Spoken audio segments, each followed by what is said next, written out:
ফের ভবানী ভবনে অভিষেক বন্দ্যোপাধ্যায়ের পিএ সুমিত রায় সকাল 9:49 সুমিত রায় তিনি ভবানী ভবনে পৌঁছান। পরপর 4 দিন ভবানী ভবনে জিজ্ঞাসাবাদ জেরা সুমিত রায়কে। প্রথম দুদিন শালবনী জমি মামলায় ম্যারাথন জেরা সিআইডির। এরপর সোমবার তাকে ডাকা হয়েছিল ডেবরার মামলায় এক চাকরি দুর্নীতি কাণ্ডে সুজয় হাজরাকে স্টোন অ্যারেস্ট দেখায় পুলিশ।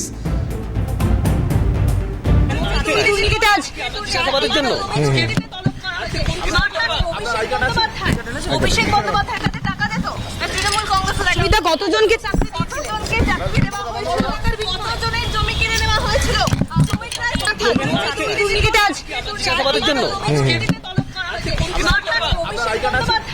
অভিষেক বন্দ্যোপাধ্যায়ের কাছে টাকা। এই মুহূর্তে যে ছবি আপনাদের দেখালাম, আজও ভবানী ভবনে প্রবেশের সময় সাংবাদিকদের প্রশ্নের উত্তরেই চুপ থাকলেন সুমিত রায়। এই মুহূর্তে সরাসরি অভিরূপা সাহা প্রতিনিধি রয়েছেন আমাদের সঙ্গে, সেখান থেকেই ভবানী ভবনের এই মুহূর্তের আপডেট কি পাচ্ছ? সুমিত রায়কে জিজ্ঞাসাবাদ পর্বের কি আপডেট পাওয়া যাচ্ছে?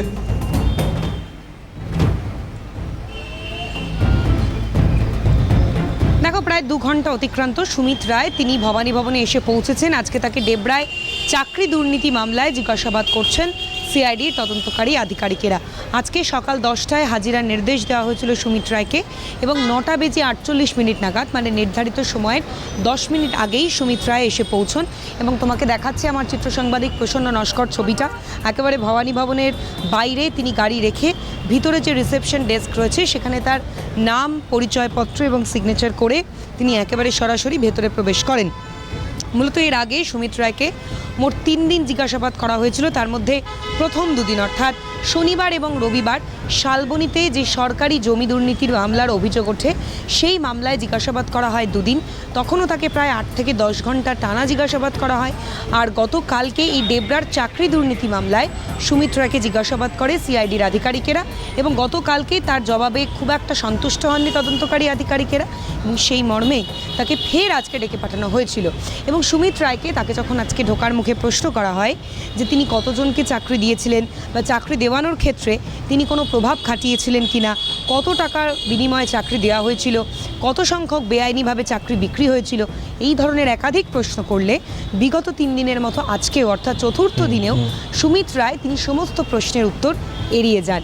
এবং অন্যদিকে আমরা জানি শালবনীতে যে জমি দুর্নীতির অভিযোগ সেখানে ইতিমধ্যেই স্পেশাল ইনভেস্টিগেশন টিমের যারা সদস্যরা রয়েছেন তারা এই মুহূর্তে তদন্ত প্রক্রিয়া চালিয়ে নিয়ে যাচ্ছেন।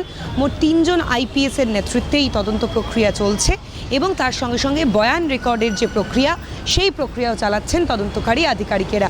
সব মিলিয়ে আপাততভাবে ফাঁপড়ে পড়েছেন সুমিত রায়, কিন্তু যেহেতু মাথায় একটা সুপ্রিম স্বস্তি রয়েছে ফলে তার ফলেই প্রায় 2 মাসের অন্তর্ধান জবনিকা তার পতন হয়েছে এবং তারপর অবশেষে সুমিত রায় প্রকাশ্যে এসেছেন। এবং প্রথম দিনই সুমিত রায় যখন পৌঁছেছিলেন ভবানী ভবনে, জিজ্ঞাসাবাদ পর্ব শেষে তিনি একেবারে পায়ে হেঁটে পৌঁছে যান অভিষেক বন্দ্যোপাধ্যায়ের বাড়িতে এবং সেখানে তাদের মধ্যে দীর্ঘক্ষণ কথা হয়। তবে কী নিয়ে আলোচনা হয় সে বিষয়টা প্রত্যেকেরই অজানা। তারপর থেকে পরপর 3 দিন তিনি এসেছেন, আজকে চতুর্থ দিন এবং খুব স্বাভাবিকভাবেই তিনি যে গাড়িতে চড়ে এসেছেন হাজিরা দিতে আজ 4 দিন ধরে, সেই গাড়ি নিয়েও রাজনৈতিক চর্চা শুরু হয়েছিল, জল্পনা তৈরি হয়েছিল। তার কারণ 30 বি হরিশ চ্যাটার্জি স্ট্রিটের নাম রেজিস্টার্ড করা একটি গাড়ি, তৃণমূল যুবর নামে কেনা একটি গাড়ি, সেটা তিনি কোনো দলের পদে নেই, তারপরেও কেন তিনি এই গাড়ি ব্যবহার করছেন তা নিয়ে রাজনৈতিক জল্পনা শুরু হয়েছিল। সেখানে তিনি বলেছেন যে তার অফিস থেকেই সেই গাড়িটি প্রোভাইড করা হয়, কিন্তু এটারও কতটা যৌক্তিকতা রয়েছে তা নিয়েও প্রশ্ন উঠছে। এবং সুমিত রায়কে নাম কী করে সামনে আসে? মেদিনীপুরের প্রাক্তন তৃণমূল বিধায়ক, শালবনীতে এই জমি দুর্নীতি মামলা এবং ডেবরার চাকরি দুর্নীতি মামলা দুটোতেই প্রথমে শালবনীর জমি দুর্নীতিতে গ্রেপ্তার করা হয় মেদিনীপুরের প্রাক্তন তৃণমূল বিধায়ক সুজয় হাজরাকে এবং শোন অ্যারেস্ট দেখানো হয় এই ডেবরার চাকরি দুর্নীতি মামলায়। এই 2 অভিযোগেই তাকে জিজ্ঞাসাবাদ করে অভিষেক বন্দ্যোপাধ্যায়ের আত্মসহায়ক সুমিত রায়ের নাম উঠে আসে। ফলে খুব স্বাভাবিকভাবেই সুমিত রায়ের ডিরেক্ট ইনভলভমেন্ট সেটা এই মুহূর্তে খতিয়ে দেখা হচ্ছে। 2 ঘন্টা অতিক্রান্ত, বয়ান রেকর্ড চলছে, সুমিত রায় ভবানী ভবনের ভিতরেই রয়েছেন। সমজিৎ, একেবারে অভিরূপা সঙ্গে থাকো। যে আপডেট এই মুহূর্তে পাওয়া গেল যে অভিষেক বন্দ্যোপাধ্যায় একদিকে তিনি যেমন বিদেশ যাওয়ার অনুমতি পেয়েছেন, তার মধ্যেই পরপর 4 দিন আবার ভবানী ভবনে হাজিরা দিলেন অভিষেক বন্দ্যোপাধ্যায়ের পিএ তথা আত্মসহায়ক সুমিত রায়। পরপর 4 দিন তাকে জিজ্ঞাসাবাদ আধিকারিকদের, সিআইডির আধিকারিকরা তারা জিজ্ঞাসাবাদ করেন। প্রথমে শালবনী জমি দুর্নীতি মামলা, পরবর্তীতে ডেবরায় নিয়োগ সংক্রান্ত একটি মামলায় তাকে জিজ্ঞাসাবাদ করা হচ্ছে। মেদিনীপুরের প্রাক্তন তৃণমূল বিধায়ক সুজয় হাজরা, তাকে আগেই এই মামলায় শোন অ্যারেস্ট দেখায় পুলিশ। চাকরি দুর্নীতি কাণ্ডে সুমিতদের ভূমিকা এখন খতিয়ে দেখতে চাইছেন সিআইডি আধিকারিকরা। এই মুহূর্তে প্রাক্তন পুলিশ কর্তা অরিন্দম আচার্য আমাদের সঙ্গে রয়েছে। অরিন্দম বাবু, পরপর 4 দিন জিজ্ঞাসাবাদের সম্মুখীন সুমিত রায়। এতদিন পালিয়ে বেড়াচ্ছিলেন, সুপ্রিম কোর্ট থেকে রক্ষা কবচ পাওয়ার পরেই 4 দিন তিনি সিআইডি দপ্তরে পৌঁছে গেলেন।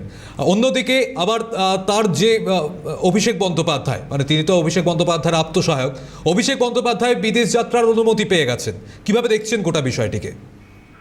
দেখুন, আদালত যদি বলে, আপনি, আমার তো কিছু বলার নেই। এক্ষেত্রে সাধারণ মানুষের বক্তব্যটা তারা অত্যন্ত নিরাশ। যাদের অর্থ আছে, যাদের প্রতিপত্ত আছে, তাদের আইনটা একটু অন্যরকম বলে তারা মনে করে। কারণ আমরা police officer, x police officer হিসেবে তো আদালতের সমালোচনা করতে পারি না। তবে মানুষের যে বিক্ষোভ যেটা রয়েছে, একটা কথা বলি, আপনি আমাকে বলুন তো ভাই, যে শালবনী ব্যাপারটা নিয়ে যখন তদন্তে এলো, সেখানকার পুলিশ যখন এখানে এসেছিলেন, তারা কিন্তু নেটের মাধ্যমে, মানে একেবারে 100% শিওর যে in the residence of Abhishek Bandyopadhyay tower location থেকে তারা রেড করতে এসেছিল।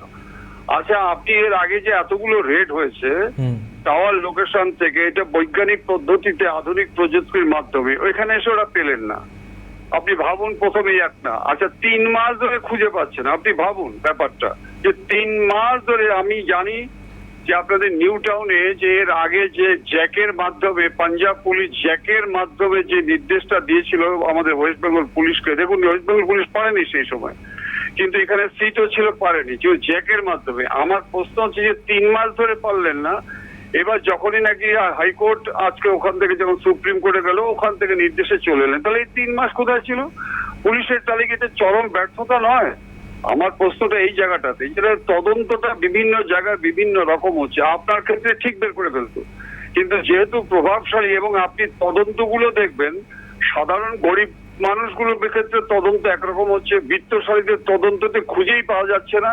এবং সেন্ট্রাল গভর্নমেন্ট যে কেসগুলো করছে, আপনি আরো বিস্মিত হবেন যে এই কেসগুলোতে অদ্ভুত ভাবে কিন্তু আজকে কোর্ট থেকে নিয়ে চলে এসেছে। এবং আপনি বলবেন সেটা কোর্টের জুরিডিকশন রয়েছে দেওয়ার কথা, কিন্তু আমার প্রশ্ন যে সুপ্রিম কোর্ট, শেষ করছে একটা কথা বলে, সুপ্রিম কোর্ট অভিষেক বন্দ্যোপাধ্যায় দিয়ে যেটা বলেছে, এখানে আপনার আমার কোনো বক্তব্য থাকে না। কিন্তু সাধারণ মানুষ যেটা বলতে যাচ্ছে, উনি যে বিদেশে যাবে সেই ক্ষেত্রে কি করতে হবে না করতে হবে কতগুলো স্ট্রিক্ট ইনস্ট্রাকশন দিয়ে দিয়েছে, যে ওখানে কোথায় যাচ্ছে, কোন ডাক্তার যাচ্ছে, সব দিয়েছে। কিন্তু তার সাথে কি আমার ওয়েস্ট বেঙ্গলে কোনো পুলিশ অফিসার বা কেউ কি যাচ্ছে সিআইডি, যে সে তার মুভমেন্ট আজকে অবজার্ভ করবে?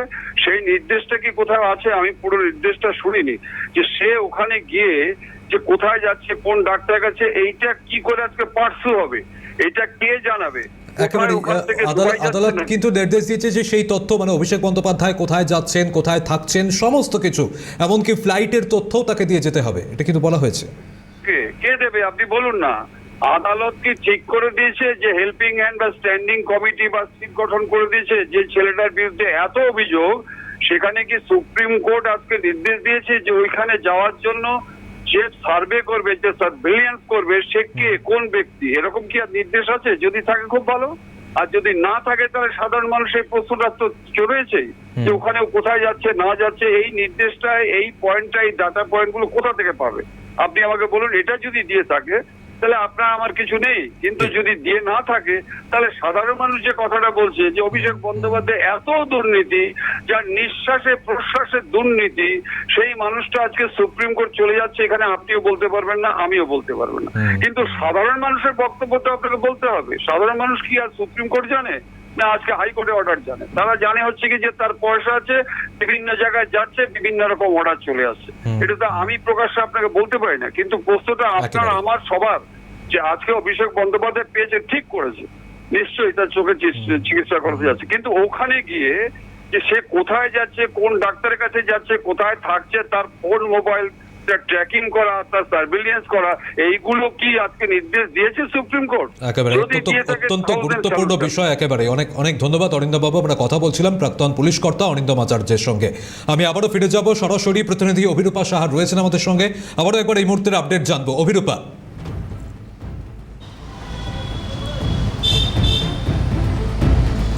দেখো, যেটা আমরা বলছিলাম, 2 ঘন্টা অতিক্রান্ত, সুমিত রায়ের বয়ান রেকর্ডের যে প্রক্রিয়া, সেই প্রক্রিয়া করছেন তদন্তকারী আধিকারিকেরা এবং তার সঙ্গে সঙ্গে তাকে জিজ্ঞাসাবাদ পর্ব চালিয়ে নিয়ে যাওয়া হচ্ছে।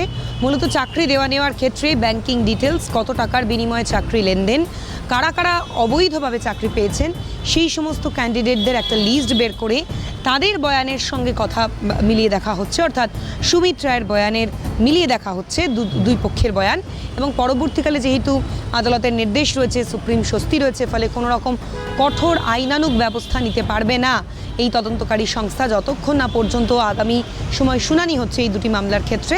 ততক্ষণ পর্যন্ত আজকের এই জিজ্ঞাসাবাদ পর্ব যে বেশ কিছুটা সময় ধরে চলবে, এ কথা বলার বাহুল্য রাখে না সমজিৎ। এবারে গতকালও তো এই ডেবরার মামলায় জিজ্ঞাসাবাদ করা হয়েছিল এই সুমিত রায়কে, তার থেকে যা যা উত্তর পেয়েছেন তদন্তকারী আধিকারিকরা, তাতে কি কিছুটা হলো সন্তুষ্ট নাকি? মানে এর আগেও যেমন আমরা দেখেছিলাম যে পরপর 2 দিন যে শালবনীর মামলায় তাকে জিজ্ঞাসাবাদ করা হচ্ছিল, প্রশ্নের উত্তর তিনি এড়িয়ে যাচ্ছিলেন, ঠিক তেমনই ভূমিকা ছিল কিনা এটা জানবো অবশ্যই। অভিরূপা, একটু সঙ্গে থাকো। এই মুহূর্তে আমাদের সঙ্গে রাজনৈতিক বিশ্লেষক ঝন্টু বড়াইক রয়েছেন। ঝন্টুদা, আপনাকে স্বাগত ক্যালকাটা নিউজে। যেটা জানতে চাইবো, একদিকে অভিষেক বন্দ্যোপাধ্যায় তিনি বিদেশ যাত্রার অনুমতি পেলেন, তবে শর্ত সাপেক্ষে বেশ কিছু তথ্য তাকে কিন্তু দিয়ে যেতে হবে। এরই মধ্যে পরপর 4 দিন ভবানী ভবনে হাজিরা তারই আত্মসহায়ক সুমিত রায়ের। একদিকে যেমন প্রথম 2 দিন তাকে শালবনীর জমি মামলায় জিজ্ঞাসাবাদ, এরপরের 2 দিন গতকাল এবং আজ ডেবরার চাকরি দুর্নীতির মামলায় তাকে জিজ্ঞাসাবাদ করা হচ্ছে। কিভাবে দেখছেন? দেখুন, এই যে পরপর যে বিষয়গুলো নিয়ে তাকে জিজ্ঞাসাবাদ হচ্ছে, সেগুলোর একটাতেও তিনি রক্ষা কবচ পাননি, মাথা রাখতে হবে। এই যে আপনি শালবনীর জমি দুর্নীতি, সরকারি জমি কনভার্ট করে রিসোর্ট এবং পেট্রোল পাম্প তৈরি করা, এই যে 4টে মামলায় তিনি কিন্তু হাইকোর্টে ফার্দার কোনো প্রোটেকশন এখনো পায়নি। 2টো প্রোটেকশন তার আছে। এই প্রোটেকশনটা ব্ল্যাঙ্কেট প্রোটেকশন যেটাকে বলে 85 বিএনএস এর অনুযায়ী, সেই বিএনএস 85 একটা সুপ্রিম কোর্ট একটা হাইকোর্ট তাকে দিয়েছে। কিন্তু এই যে 4টে বিষয় যে তদন্তকারীরা তাকে বারবার জিজ্ঞাসাবাদ করছে, আমি বলছি এর পিছনেই কিন্তু লুকিয়ে আছে তার গ্রেপ্তারি। কারণ এই 4টে বিষয়ে তার গ্রেপ্তারি পরোয়ানার ক্ষেত্রে বা গ্রেপ্তার হওয়ার ক্ষেত্রে কোনো বাধা কিন্তু তদন্তকারীদের কাছে দেয়নি কোর্ট। ফলত আমার কোথাও যেন মনে হচ্ছে সুমিত দিনান্তে তাকে পুলিশ এই জিজ্ঞাসাবাদের শেষে অ্যারেস্ট করবে। কারণ ক্লিয়ার পিকচারটা হচ্ছে, তিনি আবারও বলছি, ব্ল্যাঙ্কেট প্রোটেকশনটা কিন্তু সুপ্রিম কোর্ট হাইকোর্টে তিনি দ্রুত চেয়েছিলেন 4টে মামলায়, তিনি পাননি। মানে সার্বিক দিক থেকে সুমিত রায়কে ধরতে পারলে, that is gasping of the investigation, এই গ্যাসপিংটাকে যদি তদন্তকারীরা কোনোভাবে করতে পারে, ক্লিক করতে পারে, তাহলে কিন্তু বড় মাথা অর্থাৎ অভিষেক যাবে। কিন্তু প্রশ্নটা হলো, অভিষেক তো বিদেশে যাওয়ার ছাড়পত্র পেয়ে গেছে এবং মাননীয় সুপ্রিম কোর্ট কতগুলো শর্ত দিয়েছে, ডিপ্লোম্যাটিক পাসপোর্টের বিভিন্ন ট্র্যাকিং, কিন্তু প্রশ্নটা হলো যে তিনি বেরিয়ে যাওয়ার পরে, অতীতেও আমরা পশ্চিমবঙ্গেই দেখেছি, আমরা বাইরের রাজ্যগুলো ছেড়েই দিই, পশ্চিমবঙ্গে আমরা দেখেছি মেনকা গম্ভীর, এই জয়মাল্য বাগচি তখন হাইকোর্টের বিচারপতি, তার শালিকা, অভিষেকের শালিকা কয়লা কেলেঙ্কারিতে যুক্ত ছিল, প্রোটেকশন পেয়েছিল, প্রোটেকশন উইথড্রল হয়েছে, বিদেশে যাওয়ার ছাড়পত্র পেয়ে বিদেশ থেকে আর দেশে ফেরেনি, তাকে আনা যায়নি, বিনয় মিশ্রকে আনা যায়নি। প্রশ্নটা হলো, না আনতে পারলে দায়টা কার? সুপ্রিম কোর্ট হাইকোর্ট তো রায় দেয়। প্রশ্ন হলো, এই জায়গায় দাঁড়িয়ে সুমিত রায়ের অ্যারেস্ট হলে সার্বিক অঙ্কটা তদন্তকারীদের হাতের মুঠোয় চলে আসবে। অভিষেকের সমস্ত কালো সাম্রাজ্যের একদম উত্থান পতনের সমস্ত চিকুচিকুষ্টি সুমিত রায়ের কাছে আছে। সুমিত রায় প্রচন্ড মেধাবী স্টুডেন্ট, অভিষেক এই মেধাবী স্টুডেন্টকেই ভুল কাজে ব্যবহার করেছে, তার মেধাকে ভুল কাজে ব্যবহার করে নিজের সাম্রাজ্য তৈরি করেছে। এই জায়গায় দাঁড়িয়ে আমার কোথাও মনে হচ্ছে তদন্ত যেভাবে করাচ্ছে, এই 4টে নন প্রোটেক্টেড যে মামলা, তার মাধ্যমে সুমিতকে হয়তো তদন্তকারীরা দ্রুত মানে ইয়েতে নেবে বা হাজতে নেবে। এই হাজতে নেওয়ার প্রক্রিয়াটারই হয়তো সমাপন খুব দ্রুত আমরা দেখতে পাবো। বেশ, ধন্যবাদ ঝন্টুদা। রাজনৈতিক বিশ্লেষক ঝন্টু বড়াইক ছিলেন আমাদের সঙ্গে। অভিরূপা সাহা প্রতিনিধি ছিলেন আমাদের সঙ্গে। অভিরূপা, তোমার কাছে এটা জানতে চাইবো যে এর আগে পরপর যখন জিজ্ঞাসাবাদ হয়েছে, কিছুটা জানতে পারা গিয়েছিল যে বেশ কিছু প্রশ্নের উত্তর তিনি এড়িয়ে যাওয়ার চেষ্টা করেছেন, অসঙ্গতি লক্ষ্য করা গিয়েছে। আজ এখনো পর্যন্ত কি আপডেট পাচ্ছ, বা গতকাল ঠিক তার যে প্রশ্নের উত্তর তাতে কি সন্তুষ্ট সিআইডি আধিকারিকরা?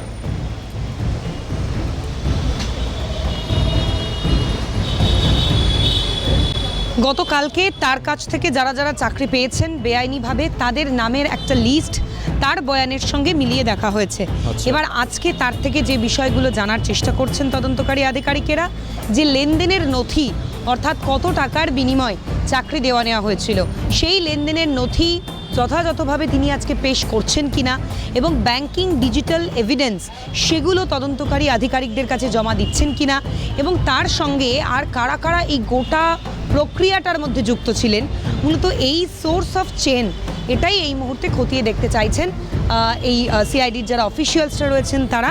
ফলে 2 ঘন্টার বেশি সময় অতিক্রান্ত, জিজ্ঞাসাবাদ পর্ব চলছে, বয়ান রেকর্ড চলছে। এবার আজকের তার বক্তব্যে যদি সন্তুষ্ট হন তদন্তকারী আধিকারিকেরা তাহলে হয়তো আগামী সময় আর তাকে ডেকে পাঠানো নাও হতে পারে, কিন্তু যদি কোথাও কোনো ফাঁকফোকর বা গাফিলতি থেকে থাকে তার উত্তরে, তাহলে কিন্তু ফের আগামীকাল এই সুমিত রায় তাকে কিন্তু ডেকে পাঠানো হতে পারে বলেই এখনো পর্যন্ত মনে করা যাচ্ছে। সৌমজিৎ। বেশ, ধন্যবাদ অভিরূপা। প্রতিনিধি অভিরূপা সাহা সরাসরি ছিলেন।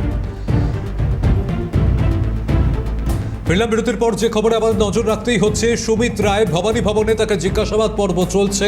পরপর 4 দিন ভবানী ভবনে হাজিরা সুমিত রায়ের। প্রথম 2 দিন শালবনির জমি মামলায় ম্যারাথন জেরা সিআইডির, এরপর সোমবার তাকে ডাকা হয়েছিল ডেবরার মামলায়। এই চাকরি দুর্নীতি কাণ্ডে ইতিমধ্যেই সুজয় হাজরা তাকে শোন অ্যারেস্ট দেখানো হয়েছে। আর এবার দুজনের বয়ান কিন্তু মিলিয়ে দেখা হচ্ছে, অর্থাৎ সুজয় হাজরার থেকে পাওয়া বয়ান এবং সুমিত রায়কে জিজ্ঞাসাবাদ করে যে তথ্য পাচ্ছে তা মিলিয়ে কিন্তু দেখা হচ্ছে। বিজেপির প্রধান মুখপাত্র দেবজিৎ সরকার এই মুহূর্তে আমাদের সঙ্গে রয়েছেন। দেবজিৎ দা, ইতিমধ্যেই অভিষেক বন্দ্যোপাধ্যায় তিনি সুপ্রিম কোর্ট থেকে বিদেশ যাওয়ার অনুমতি পেয়েছেন, শর্ত সাপেক্ষে তাকে অনুমতি দেওয়া হয়েছে। এর মধ্যে পর এতদিন অন্তরালে থাকার পর 4 দিন সুমিত রায় তিনি ভবানী ভবনে হাজিরা দিলেন, জিজ্ঞাসাবাদ চলছে। বেশ কিছু অসঙ্গতিও তার মধ্যে লক্ষ্য করা যাচ্ছে। কিভাবে দেখছেন বিষয়টিকে?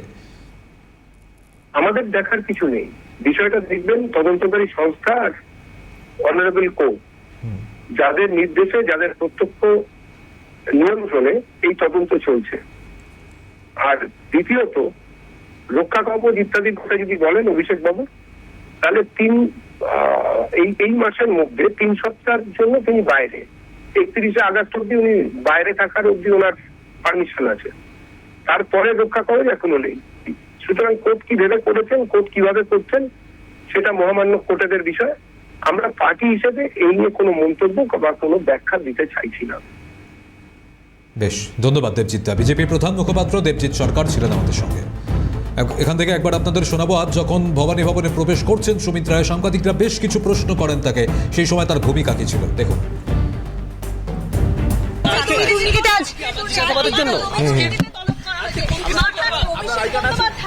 অভিষেক বন্দ্যোপাধ্যায় কাছে টাকা দিত, তৃণমূল কংগ্রেসের কতজনকে চাকরি দেওয়া হয়েছিল, কতজনের জমি কিনে নেওয়া হয়েছিল।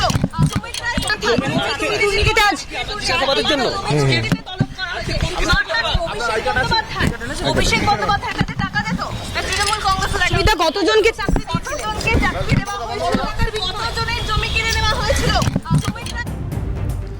আপনারা দেখতে পেলেন একাধিক প্রশ্ন যখন করা হলো সুমিত রায়কে, সেই প্রশ্নে নিরুত্তর থাকলেন তিনি, উত্তর দিলেন না। পরপর 4 দিন এদিকে ভবানী ভবনে জিজ্ঞাসাবাদের সম্মুখীন সুমিত রায়। এতদিন অন্তরালে ছিলেন। এর আগে যখন তার খোঁজ চালানো হচ্ছিল, তার টাওয়ার লোকেশন ট্র্যাক করে সেটি অভিষেক বন্দ্যোপাধ্যায়ের বাড়িতে তার টাওয়ার লোকেশন পাওয়া গিয়েছিল। আর এর মধ্যেই আজ একের পর এক প্রশ্নের সম্মুখীন হলেন সুমিত রায়, কিন্তু নিরুত্তর। তবে সিআইডির প্রশ্নে সহযোগিতা করছেন কিনা এখন সেদিকেই নজর রয়েছে সকলের। ভবানী ভবনে অভিষেক বন্দ্যোপাধ্যায়ের পিএ সুমিত রায়।